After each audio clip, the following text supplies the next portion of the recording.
போக்குவரத்து கழகம் சார்பில் பொதுமக்கள் பயன்பெற வகையில ஒரே நாள்ல 9 நவகிரக கோயிலை சுத்தி பார்க்குற மாதிரி சிறப்பு பேருந்து ஏற்பாடு பண்ணியிருக்காங்க. தமிழ்நாட்டில் நம்ம எங்க இருந்தாலும் சரி, கும்பகோணம் பஸ் ஸ்டாண்ட் நம்ம வந்துடணும். இந்த பஸ் ஸ்டாண்ட்ல நவகிரக கோயிலுக்காகவே சிறப்பு பேருந்து ஏற்பாடு பண்ணியிருக்காங்க. இங்க ஏசி பஸ் அப்படின்னா 1403 ரூபாய் வரும், நான் ஏசி அப்படின்னா 791 ரூபாய் வரும். இது டாக்ஸ் எல்லாமே சேர்த்து. இந்த இடத்துக்கு நம்ம வர்றதுக்கு முன்னாடியே tnsctc.in அப்படிங்கிற வெப்சைட்ல போய் நம்ம முன்கூட்டியே புக் பண்ணணும். புக் பண்ணிட்டு வந்தா மட்டும்தான் நம்மளுக்கு சீட்டு கிடைக்கும். புக் பண்ணாம யாரும் வந்துடாதீங்க. வாரத்துல எல்லா நாளுமே பாத்தீங்கன்னா காலையில 5 இருந்து 8 மணி வரையிலும் இந்த ட்ரிப் நடக்கும். கும்பகோணம் பஸ் ஸ்டாண்டுக்கு காலையில நம்ம 5 மணிக்கெல்லாம் ஷார்ப்பா வந்துட்டோம் அப்படின்னா இங்க இருந்து பஸ் கிளம்பிடும். இந்த ட்ரிப் ஸ்டார்ட் ஆகும் போதே அங்க இருக்கக்கூடிய பிஎம்ல இருந்து ஒரு சில அதிகாரிங்க நம்மளுக்கு ஒரு சில இன்ஸ்ட்ரக்ஷன் எல்லாமே கொடுத்துட்டு 2 டிரைவர் 2 ஹெல்பர் ஒரு கைடுன்னு நம்ம கூட வருவாங்க. கைடை பொறுத்தவரையிலும் ஒவ்வொரு கோயிலோட அந்த சிறப்புகள் என்ன அப்படின்றத தெளிவா நம்மளுக்கு சொல்லிட்டு வருவாங்க.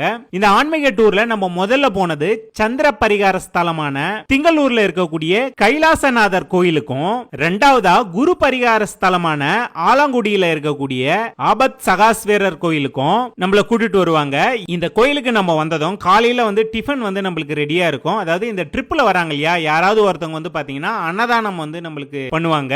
காலையில சாப்பாடு நம்ம இங்கேயே சாப்பிட்டுருவோம். அடுத்ததா ராகு பகவானோட திருநாகேஸ்வரத்துல இருக்கக்கூடிய நாகநாத சுவாமி திருக்கோயிலுக்கும், நாலாவதா சூரிய பகவானோட சூரியனார் கோயில்ல இருக்கக்கூடிய அருள்மிகு சிவசூரிய பெருமாள் திருக்கோயிலுக்கும், அஞ்சாவதா சுக்கிரஸ்தலமான கஞ்சனூர்ல இருக்கக்கூடிய அருள்மிகு அக்னீஸ்வரர் திருக்கோயிலுக்கும், ஆறாவதா செவ்வாய் வைத்தீஸ்வரன் திருக்கோயிலுக்கும் நம்மள கூட்டிட்டு போய் சுத்தி காமிச்சிருவாங்க. இந்த கோயிலுக்கு பக்கத்துல இருக்கக்கூடிய ஒரு ஹோட்டல்ல நம்மளுக்கு மதிய சாப்பாடும் தருவாங்க. அதாவது மதிய சாப்பாடை பொறுத்தவரையிலும் இந்த ட்ரிப்ல வராங்க இல்லையா, அவங்க யாராவது ஒருத்தர் பாத்தீங்கன்னா ஸ்பான்சர் நம்மளுக்கு பண்ணிடுவாங்க. சோ மதிய சாப்பாடும் நம்ம பே பண்ணி சாப்பிட தேவையில்லை. சாப்பாடை பொறுத்தவரையிலும் இந்த ட்ரிப்ல நம்மளுக்கு இன்க்ளூட் கிடையாது. ஆனா யாராவது ஒருத்தர் அன்னதானம் பண்றதுனால சாப்பாட்டு செலவும் நம்மளுக்கு மிச்சமாயிடும். அப்படி இல்ல அப்படின்னா நீங்களும் அன்னதானத்துல கலந்துக்கலாம். இந்த ட்ரிப்ல வரவங்களுடைய வாழ்த்துக்களும் நீங்க போகக்கூடிய அந்த கோயில்ல இருக்கக்கூடிய கடவுளோட அருளும் கண்டிப்பா உங்களுக்கு கிடைக்கும்.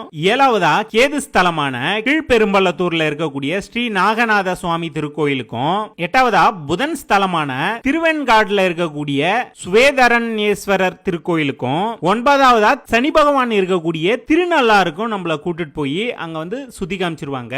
நம்மளுடைய ட்ரிப் காரைக்காலில் இருக்கக்கூடிய இந்த திருக்கோயில்ல முடிஞ்சிரும். இங்க இருந்து நம்ம கும்பகோணம் பஸ் ஸ்டாண்ட் போறதுக்கு நைட்டு 8 மணி ஆயிடும். இந்த ட்ரிப்பை பொறுத்தவரையிலும் தமிழ்நாடு போக்குவரத்து கழகம் சார்பில் ரொம்ப சிறப்பாவே ஏற்பாடு பண்ணி தராங்கன்னு தான் சொல்லணும். ஏன்னா வந்த எல்லாரையும் ஒவ்வொருத்தரையும் பார்த்து தான் அவங்க கூட்டிட்டு போய் சுத்தி காமிக்கிறாங்க.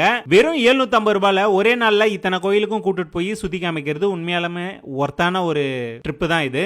நீங்க நவகிரக கோயிலுக்கு போய் சுத்தி பார்க்கணும் அப்படின்ற ஐடியாவில் இருந்தீங்க அப்படின்னா இந்த ட்ரிப் கண்டிப்பா உங்களுக்கு யூஸ்ஃபுல்லா